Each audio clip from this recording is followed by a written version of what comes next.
Hier ist die neue Folge der Ökonomie-Videos.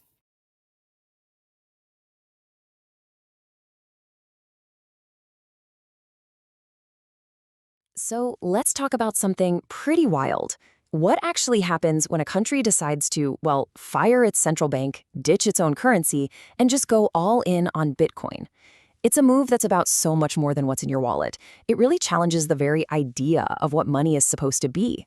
And really, that's the big question here, isn't it? Is this the future? A world where central banks aren't in control anymore? Or is this just a massive, dangerous gamble with a country's entire economy? Let's jump into the source material and see what it has to say. You know, to really get why a country would even think about doing this, we've got to go back to the beginning. Bitcoin wasn't just some tech nerd's invention. It was really born from this moment of huge crisis and this deep, deep distrust in our traditional financial system. Yeah, it is absolutely no coincidence that Bitcoin popped up right after the 2008 financial crisis.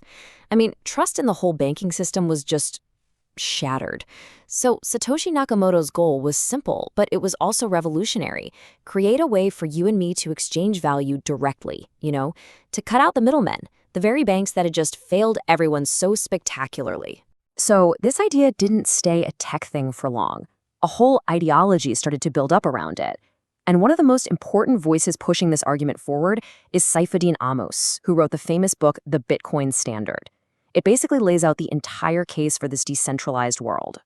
This quote, it gets right to the heart of the whole economic argument.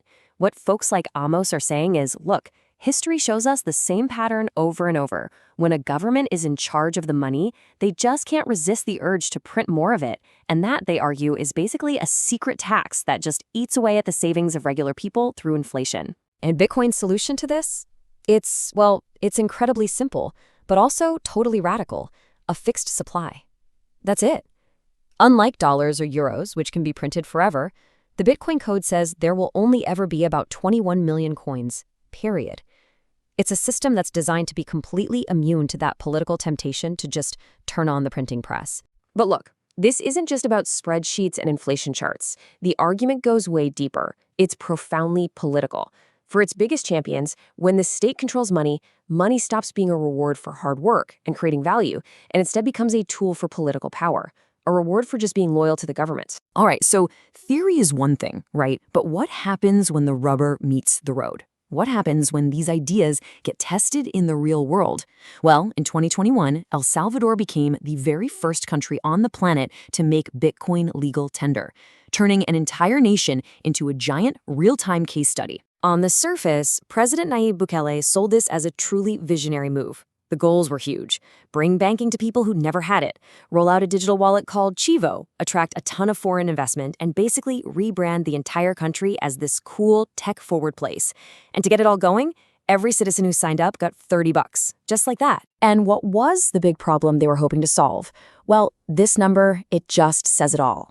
70%. A massive 70% of the people in El Salvador didn't have a bank account. So on paper, the idea of a simple digital wallet that anyone could use sounded like a game changer. But here's where the vision slammed right into a wall of reality. Even with the government pushing it hard, the people, they weren't really buying it. A survey showed this huge disconnect. More than 3 out of every 4 people actually disapproved of making Bitcoin the law of the land. And when you look at how many people were actually using it, whoa, the numbers tell a pretty bleak story. By early 2022, even with Bitcoin as an official currency, these brand new digital wallets were being used for a tiny, tiny fraction of the economy.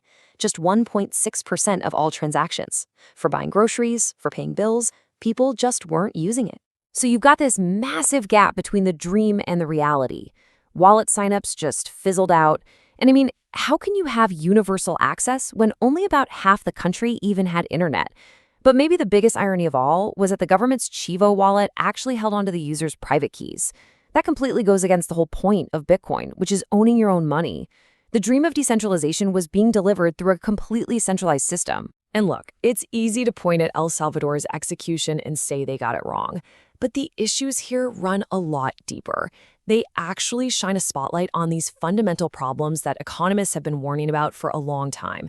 the pretty sobering realities of trying to run an economy on a currency like Bitcoin. Okay, so the number one concern for economists is this thing called deflation. See, if your economy is growing, but the amount of money is fixed, then each coin becomes more and more valuable over time. Now that sounds great, right? But it means prices for everything would constantly be falling. And that can absolutely cripple an economy, because why would you spend or invest your money today if you know it'll be worth more tomorrow? You just hoard it. When it comes down to it, having this fixed or inelastic money supply is kind of like taking away a government's entire economic toolbox.